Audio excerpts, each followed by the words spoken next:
Thank you. Sit down. Thank you. You're very kind. Thank you. But when you get to know me, you may not applaud. Just know that. But let me say hello to everybody that's watching all over the world, and just know that I'm honored to be here, really honored to be here. Just a real quick background. I'm 54 years of age. I've been married to the most, and I hope every husband would fight me on this, I've been married to the most incredible woman on the planet for 31 years. I asked her out 24 times in a row in college to go on a date, and she said no 24 times in a row. Consistency and persistency, that's cheap, but that's what happened. So I just kept with it, and we've got this gorgeous little soon-to-be 16-year-old daughter. So I'm very, very blessed. You can listen to introductions about somebody and all these accolades. Let me tell you, I'm a knucklehead in real life. When you get to know me, I know my faults better than anybody. But I also know what I do well, and I know what I'm passionate about. I remember when my daughter was 13 years old, I came home. I walked in the door, and she was so excited about these shoes she bought. And I mean, she's never come up to me and said, "Dad, look at my shoes." But she came up to me and she goes, "You got to look at these shoes." And I'm thinking, they're shoes, right? They're shoes. And she goes, "No, you don't understand. When I bought these shoes, some child somewhere in the world got a pair of shoes because I did this." She goes, "And they're called Tom's shoes." And I was just struck by that. I thought that was the coolest thing in the world. And that's when I first learned about social entrepreneurship. I went and started studying it. I understand that you need to identify a global crisis. You have to have a global crisis. This isn't a neighborhood problem. It's a global problem. You have to have an innovative, disruptive technology that can solve the problem. You have to tap into the passion that people have about what you're trying to accomplish. And then you have to be able to reward and incentivize those people that champion your cause. That's what social entrepreneurship is. Now, so my life goes on after that. 3 years later, we've been very blessed financially. Listen, there's got to be something bigger than just making money. There's got to be something bigger than just pictures on a dream board. I really believe that we all want to be remembered for doing something significant and making a difference. But I'm going through my life. I'm writing books. I'm speaking for companies. The American Red Cross. I had a blast. So it was great. And then I got a call from a gentleman by the name of Sam Castor. And Sam reached out to me, and he said, "Listen, are you familiar with Manatech?" I said, "Well, absolutely. I know about your products. I know the culture of your people. I mean, you have no idea how special you are." Now, you may think, "No, we do know." I'm telling you, you have no idea how special you are from a product standpoint, from a culture standpoint. So I knew about that.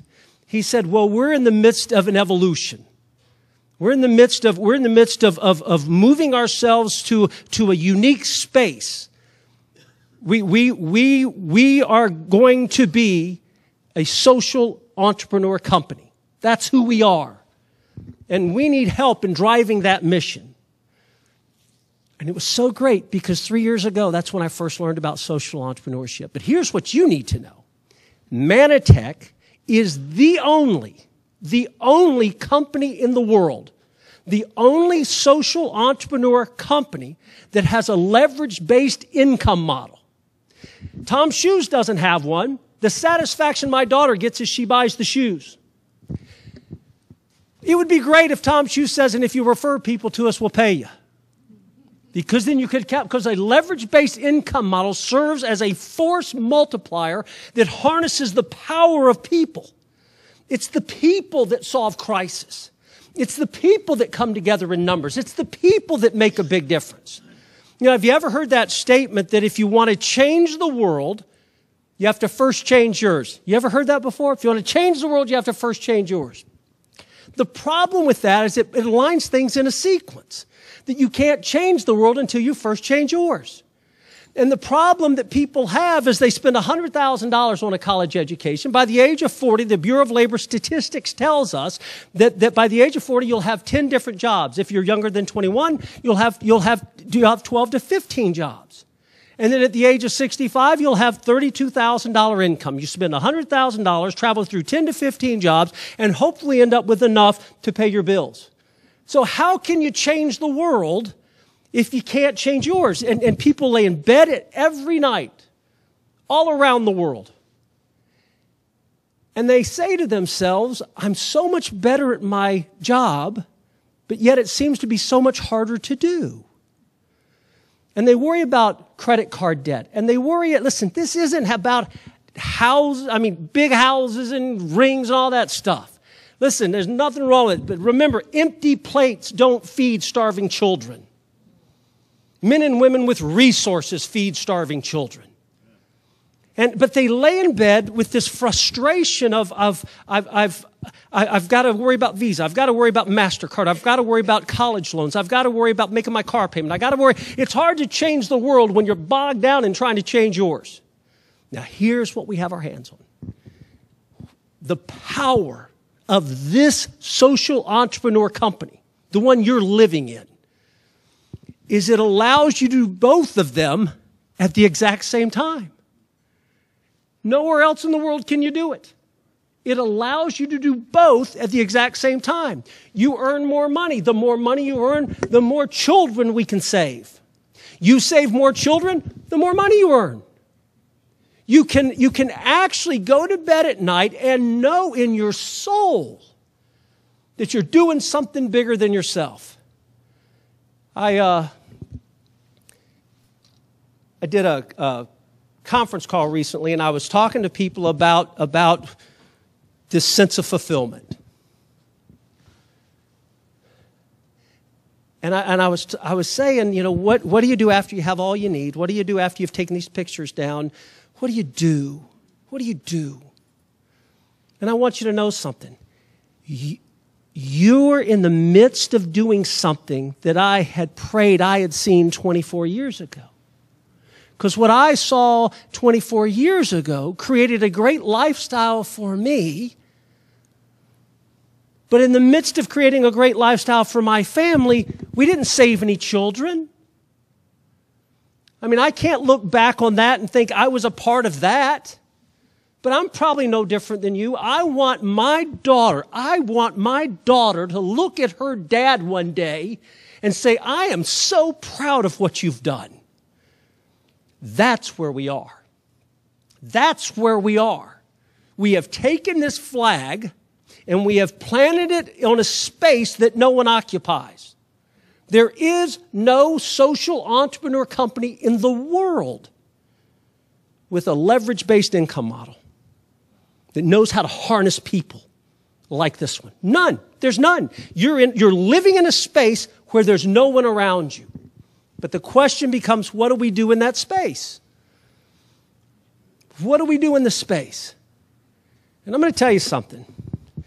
As you go to bed at night, as you think about your life, as you think about the things you want to accomplish, listen, you have to dream big. You can't save 5 million children dreaming small. You can't save your own family dreaming small. You have to think big. And you have to see it. You never get what you want. You only ever get what you picture. It's what you see. You have to speak it. I was in Kenya recently on a safari. And maybe this is why this resonates with me. Because I've spent my career on boards and advisory committees for a lot of the PR committee for the National Center for Missing and Exploited Children. I was on the Government Relations Board for Boys and Girls Clubs of America. The American Leadership Foundation dealt mostly with doing things with young people. I was on the board of advisor for an organization called Kids Inc. We dealt with critically ill children. A lot of these. So maybe it's I've got the coolest daughter on the planet, right? So maybe it's that thing we connect with. But I was in Kenya on safari, and it was a photographic safari, and it was great. But the last day on safari, we went into Nairobi. And we went to visit one of the worst slums in the world.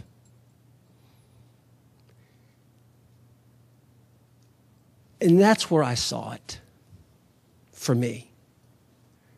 That's where, when you see it, that's where you realize that people aren't born into what we're born into. No matter how much you struggle, it's nothing. It's nothing. And I remember sitting there, and it just kind of burned this thing in your soul where you sit there and you watch these little kids with nothing. And then this guy named Sam Castor calls you. And you get to know Ray and Kevin and Stan and Roy and Terry. And you get to know these people, and you get to meet you, and you realize how big the heartbeat is here. How big this heart beats. So here's what I want you to think about. And I want this to be something that pursues you. One day, in a country we're not even in yet, you'll be there and there'll be thousands of social entrepreneurs saving children and saving their own family, pursuing their dreams, accomplishing their goals, and helping us accomplish this grand mission at the same exact time. And you're going to walk in, and some woman or some gentleman is going to come up to you crying and wrap their arms around your neck and say, I'm on your team. You didn't even know it. I'm on your team. And you'll sit there in awe and shock and wonder how this happened. And then they'll tell you their story about how they were laying in bed at night worried about paying their bills. And because of Manatech and this great social entrepreneur company, they were able to not only pay off their bills, but to take care of their family like they never dreamed they would. And they'll tell you that story. And here's what's great. You'll hear their story. And you'll hear it because when it was time to set sail in the mission, you never looked back. Because there's something bigger for all of us to accomplish. But there's 5 million kids you may never meet. But they will remember you every night in their prayers. We are going to do something on a global scale that's never been done before. I did not come here to do anything less in my life. I want us all to be able to look back when we're done and look at each other and say, we did it. Look what we did. We took on a global crisis no one could touch because we have a technology nobody's got. You own it. This is the only company that owns it. Nobody else can do it. And every person here has a heartbeat that is so passionate, not just about this mission, but about their personal mission in life. And you're rewarded for your efforts. So I just want you to know, my wife and my daughter think this is the greatest thing in the world. When I told my daughter what I was going to do, she said, Dad, that's so incredible. I'm so proud of you. And I just want you to know, as you leave here, and those of you watching at home, I'm so proud to be on this journey with you. Because we're going to do something that's never been done before. We are going to do it. Don't you doubt for 1 minute that it's not going to happen. And it's about you. It's about you. I want you to personalize this like you've never personalized anything before in your life. This is about you. It's about your life. It's about knowing that you have done something great and significant. Molière said all men are alike in their dreams and all men are alike in the promises they make. What makes them different is what they do. Well, the flag is planted. Let's do. Thank you.